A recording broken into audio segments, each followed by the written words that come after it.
Fear of flying is quite common in the general population, affecting anywhere from 2.5% to 40% of people. While most people experience general anxiety about flying, around 1/3 of those with aviophobia avoid flying at all costs due to intense fear. So fasten your seatbelts because we're going to dig into some research-proven strategies for overcoming the fear of flying. Educate yourself. It's easy to fear the worst for things we don't understand. How vast is your knowledge when it comes to the process of flight and overall flight safety? Research has offered some evidence that flight anxiety can decrease when a passenger has more information about how flight really works. So reading about aviation, or perhaps watching YouTube videos by a trusted pilot, can help you be more informed about what flying is really like. Gathering more information is especially helpful in reducing flying anxiety when it's combined with other treatment interventions, which we'll now discuss. CBT.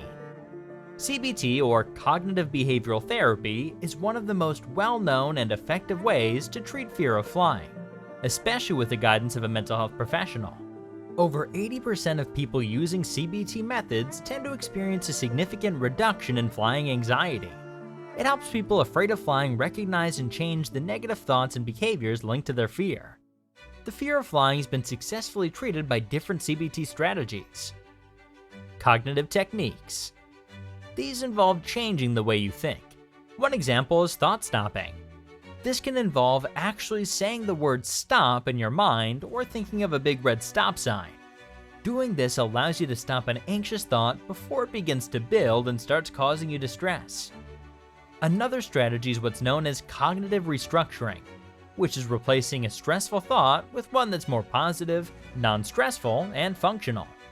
For example, rather than thinking the plane is going to crash during minor turbulence, you can think of it as going over a speed bump, just like a car on a road. If you struggle with a loss of control while being a passenger on an airplane, remind yourself that pilots are highly trained for a variety of scenarios in the air, and they want to be safe too. Exposure therapy. Exposure to actual or virtual flying scenarios is the primary way to treat aviophobia. Exposure therapy is a form of CBT that involves gradually putting people in situations they're afraid of, like getting on a plane, in a safe and supportive setting. This can include watching planes take off and land, visiting an airport, and taking short flights. If your phobia is severe, psychotherapy can be combined with medications.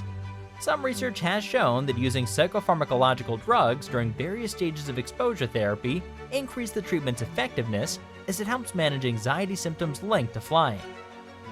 Systematic desensitization. Systematic desensitization is another type of exposure treatment that involves gradually exposing a person to the feared situation while learning relaxation methods. Phobias are commonly believed to be picked up through classical conditioning or learning by association. Therefore, the ultimate goal is to associate the feared situation with calm and relaxation. Virtual reality (VR) treatment. Virtual reality is a form of exposure therapy that involves complex exposure to an array of aircraft-related situations. One study indicated that VR combined with diaphragmatic breathing can improve the exposure treatment outcomes. Support groups.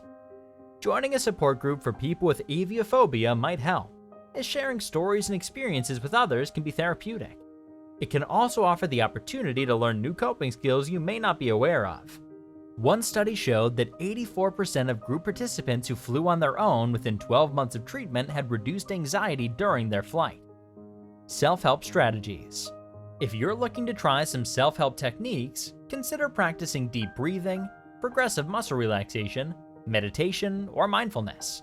During a flight, you may start panicking and experience various changes within your body, such as elevated heart rate, increased perspiration, or maybe shortness of breath.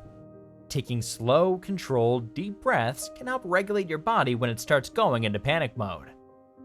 Reduce tension even further by using progressive muscle relaxation, which involves tensing the muscles of different parts of your body one at a time for a few seconds and then releasing, repeating the process for the next part of your body. Anxiety, by definition, is anticipation of a future threat. When you use mindfulness, however, you're fully aware of the present moment. For instance, when you're on a flight, are you fearful that the plane is crashing or that the plane will crash? Flying on a plane is quite safe.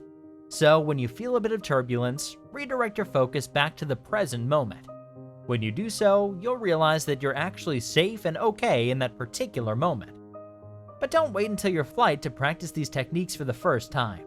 For these to be most effective, try practicing them a few weeks before your scheduled flight and when you feel the calmest.